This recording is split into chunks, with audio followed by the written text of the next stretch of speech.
नमस्कार।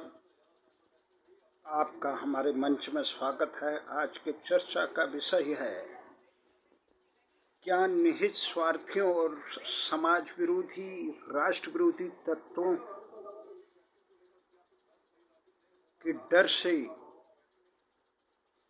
जंगे मैदान छोड़ा जाता है? नहीं, ये सवाल तब उत्पन्न जब भारत माता के लिए समर्पित पटना के एक नौजवान जो खान सर के नाम से देश के 13 लाख से अधिक युवाओं को, गरीब बच्चों को निःशुल्क के समान 200-300 रुपये महीने के उस पर बेहतर ढंग से शिक्षा दे रहे हैं।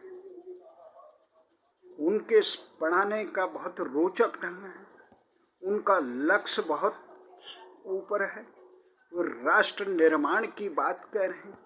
वो कह रहे हैं भारत सोने की चिड़िया बने, विश्व गुरु बने, भारत इतना सशक्त बने कि वो अपने हिस्से, अपनी भूभाग जो चीन और पाकिस्तान ने छीन रखा है उसको वापस ला सके। भारत वो देश, मजबूत देश बने जहाँ बदहाली और गरीबी के कारण बच्चा कोई अशिक्षित न रहे, कोई कुपोषण का शिकार न रहे। इस भारत माता के लिए जो अपने जाति, धर्म, क्षेत्र, स्थान से बढ़कर, अपने नाम से बढ़कर जो भारत माता को समर्पित है, ऐसे युवा फैजल खान जो केवल खान सर के नाम से पटना में कोचिंग क्लासें चलाते हैं, यूट्यूब पे अपने विचार रखते हैं, देश विदेश के लोगों को जागरूक करते हैं, किसी भी समस्या का समाधान, उसकी समीक्षा करते हैं निष्पक्ष। तो उनको कुछ संकीर्ण मानसिकता के लोग, कुछ धार्मिक उन्मादी लोग, कुछ दलीय सोच के लोग उनका विरोध करते हैं। वो कहते हैं कभी हिंदू है या मुसलमान है, जबकि वो हिंदू मुसलमान से ऊपर उठ के एक आम भारतीय होना को, अपने आप को गर्व बोलते हैं, अपना धर्म बताते हैं, भारत के लिए समर्पित बताते हैं। वो बहुत कम रुपये में वो मेहनत कश गरीब मजदूरों के बच्चों को शिक्षा के अभाव में रहे, गरीबी में जीवन जिए।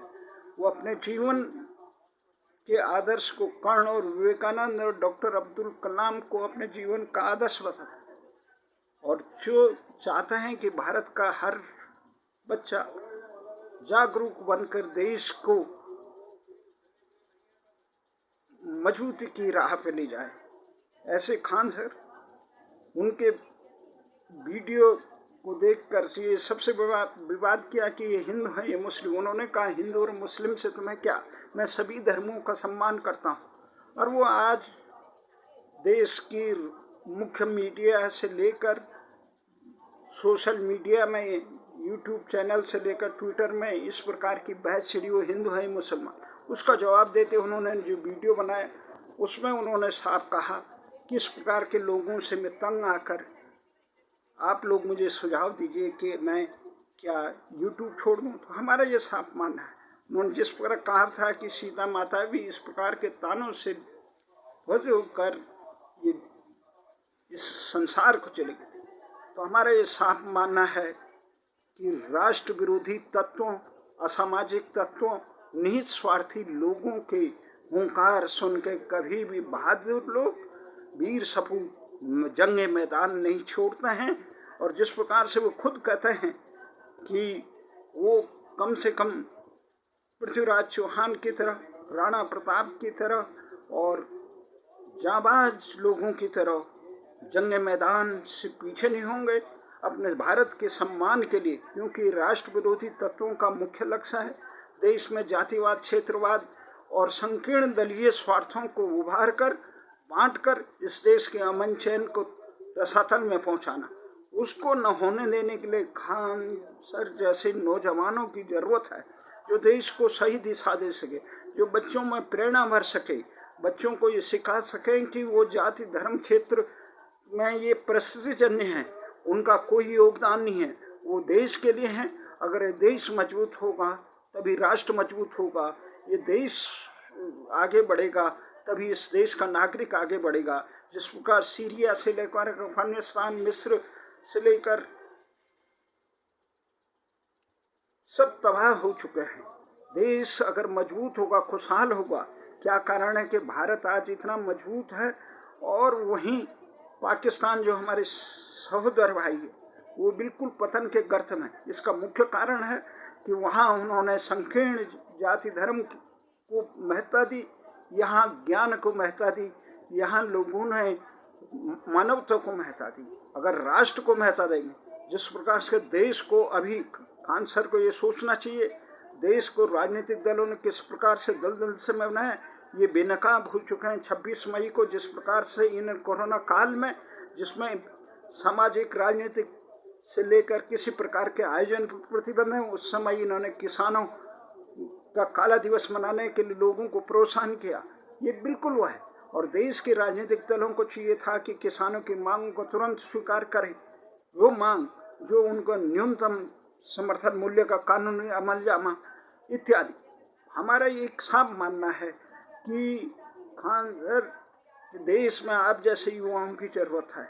आज का लक्ष्य सही है, आप हजारों उन निराश लोगों को आशा का दीपक जला सकते हैं जो जीवन में भारत के नवनिर्माण, आज जो विवेकानंद की आशाओं का भारत बना सकते हैं, जो अब्दुल कलाम की आशाओं का भारत बना सकते हैं, उन शहीदों को जिन्होंने इस देश की शहादत की आज़ादी के लिए अपना सर्वस्व बलिदान दिया था, उन लाखों सपूतों का जो गुमनामी के दौर पर गुजर गए। कितने सपूत थे, किस जाति, किस धर्म, किस क्षेत्र के थे, वो गुजर गए। परंतु दुर्भाग्य है आज भी देश को अंग्रेजी और इंडिया का गुलाम बना रखा है। उस गुलामी के कलंक से देश को आगे करना है। देश के आम बच्चे, आज देश के आम लोगों को शिक्षा, चिकित्सा, रोजगार, न्याय, शासन से वंचित रखा गया है। इसका मुख्य कारण है देश को 1835 में जो इंग्लिश एजुकेशन एक्ट भारत को हमेशा गुलाम बनाए रखने के लिए मैकाले के सह पर ब्रिटिश एम्पायर ने भारत में रखा था, वही शिक्षा प्रणाली, वही शासन प्रणाली, वही न्याय प्रणाली, वही चिकित्सा प्रणाली इस देश में बेशर्मी से जारी है। कहने को देश 1947 में अंग्रेजों के जाने के बाद आज़ाद हुआ, लेकिन आज भी देश में आज़ादी का सूर्योदय नहीं हुआ। आज़ादी का सूर्योदय नहीं हुआ, लोकशाही का सूर्योदय है।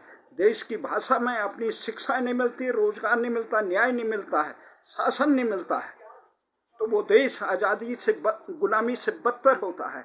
संसार के तमाम देश, चाहे इजराइल से लेकर तमाम कोई भी देश हो, वो अपनी मातृभाषा में, राष्ट्र की भाषा में शिक्षा, रोजगार, न्याय देता है। पर देश के हुक्मरानों ने वही फिरंगी भाषा, जिन्होंने इस देश को 200 सालों तक गुलाम बनाया, जो लुटेरों ने ही जिन्होंने इस देश का लाखों करोड़ों रुपए लूट कर इस ब्रिटेन में यूरोप के विकास की नींव रखी, उनकी भाषा जो हमारे देश को, जो तंत्र जो हमारे देश को लूटने खसोटने के लिए बनाया था, मारने के लिए बनाया था, वही तंत्र बेशर्मी से जारी है। वो मानसिकता जब तक नहीं होगी, भारत की चिकित्सा पद्धति की ये मानसिकता है। इसी कारण आज दूर दराज के गांवों में, दूरस्थ जनपदों में चिकित्सक नहीं जाने के लिए, क्योंकि जो 30-40 लाख रुपए देकर MBBS कर रहे हैं, एलोपैथी की चिकित्सा ले रहे हैं, वो गांव देहातों में सेवा भाव में नहीं, वो उन रुपयों को कमाने में लगे। जब तक सेवा भाव, खान जैसे समर्पित युवा आगे नहीं आएंगे, तब तक राष्ट्र आगे नहीं बढ़ेगा। इसलिए इस प्रकार के निंदनीय लोगों की बातों को सुनकर उनसे देश को, आपसे आशा है आप आगे बढ़े, राष्ट्र आगे बढ़ेगा। और इस प्रकार आप जैसे हजारों युवा इस राष्ट्र निर्माण के एक संकल्प को लेके, जो अपने नाम, जाति, क्षेत्र को छोड़कर राष्ट्र को आगे बढ़ाने के लिए गए, क्योंकि संसार में मानवता तभी सुरक्षित रहेगी जब भारतीयता सुरक्षित रहेगी। भारत मजबूत रहेगा तो विश्व मजबूत रहेगा, क्योंकि विश्व में दिशाहीन समाज है अधिकांश। क्योंकि संयुक्त राष्ट्र संघ केवल अमेरिका द्वारा संचालित संगठनों, जो चाहे विश्व बैंक हो, चाहे तमाम संगठनों, चीन और आज वर्तमान में चीन और अमेरिका के वर्चस्व की जंग में आम विश्व की अमन शांति रौंद हो रही। इसलिए हमें तब जब तक सबल नहीं होंगे, हम दुर्भाग्य हमारे देश के लोग हुक्मरान 1947 के बाद आज 74-75 साल भी बाद भी देश को अपना नाम नहीं दे पाई। वही इंडिया जो वो हे नाम से इंडियन और डॉग नॉट अलाउ हियर, कह के तिरस्कृत करते हैं, उसी नाम को हम आत्मसात कर रहे हैं। भारत के गौरवशाली नाम को हमने मिटा रखा है और देश की भाषाओं से बंधे। संसार के तमाम देश आज भी ये नहीं जानते भारत किस चिड़िया का नाम है। वो इंडिया जानते हैं। इंडिया जो अंग्रेजों ने हे नाम दिया था, उस नाम को आत्मसात कर रहे हैं और उन द्वारा बताई गई हम अपने नाम छोड़ने की क्या जरूरत है जब हमारे दिल में साफ है। हम विश्व के कल्याण के लिए समर्पित हैं, बिना जाति धर्म क्षेत्र के, सबके कल्याण और सबके वो देश की कोई युवकों को चाहिए, खासकर खान साहब जैसे युवकों को चाहिए कि वो इस प्रकार भारत के नवनिर्माण में अपना सर्वस्व समर्पित करके अपने लक्ष्य को आगे बढ़ाएं और जिस संकल्प के साथ वो देश के गरीब और उपेक्षित लोगों को शिक्षा देने का काम करते हैं, हमें बड़ी खुशी हुई। खासकर इजराइल जैसे और किसान कृषि विधेयक जैसे मामलों पे और अन्य मामलों पे जिस रोचक ढंग और निष्पक्ष ढंग से वो अपनी पाठ पढ़ाते हैं, अपने संदेश देते हैं, वो बहुत सुंदर है। इस प्रकार की निष्पक्षता और राष्ट्र के लिए समर्पित के भाव बनाए रखें, भारत के लिए तभी खुशी होगी। यही आशा और संदेश है। ये संदेश बहुत जरूरी है। जिस प्रकार आप कहते हैं सपनों को प्लानिंग में बदलना चाहिए, उसी प्रकार से राष्ट्र निर्माण के लिए इन निहित स्वार्थी तत्वों के उकसावे में आके राष्ट्र निर्माण के अपने अभियान को अधूरा नहीं छोड़ना चाहिए। यूट्यूब एक अच्छा माध्यम है जिससे लाखों लोगों को, करोड़ों लोगों को अपना संदेश सुने। जो लोग आज जाति और धर्म क्षेत्र के